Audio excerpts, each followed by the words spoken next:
एक हरे भरे गांव में एक बुजुर्ग काका रहते थे। काका का छोटा सा तालाब था और उस तालाब में रहती थी एक प्यारी सफेद शरारती बतख। बतख हर सुबह काका को देखते ही पंख फड़फड़ाती, जोर जोर से क्वैक क्वैक करती और काका के चारों ओर घूमने लगती। काका उसे चावल खिलाते, तालाब में नहलाते और उससे बातें करते जैसे वह उनकी अपनी बेटी हो।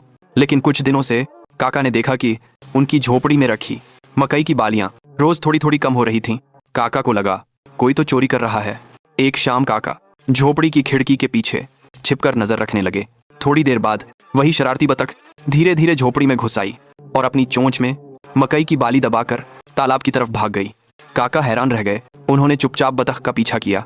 बतख तालाब के किनारे घास के नीचे छिपे एक छोटे घोंसले में पहुंची, जहां 4 छोटे छोटे बतख के बच्चे ठंड से कांप रहे थे। बतख चोरी नहीं कर रही थी, वह अपने बच्चों को खिलाने के लिए मकई ले जा रही थी। काका की आंखों में आंसू आ गए। उन्होंने कहा, अरे ओ पगली, तुम अकेले कितना संभाल रही थी। अगला दिन बहुत भयानक बन गया। तालाब में अचानक जबरदस्त बाढ़ आने लगी। पानी तेजी से बढ़ने लगा और बतख का घोंसला डूबने ही वाला था। काका दौड़ते हुए आए, बतख और उसके बच्चों को एक बड़ी टोकरी में उठाया और अपने घर ले आए। कुछ ही दिनों में बच्चे स्वस्थ हो गए और काका के आंगन में खुश होकर चलने लगे। काका मुस्कुराए, लेकिन फिर अचानक धीरे धीरे रोने लगे। बतख बोली, काका अब क्या हुआ? काका सुबकते हुए बोले, क्योंकि किसी ने लाइक और सब्सक्राइब ही नहीं किया।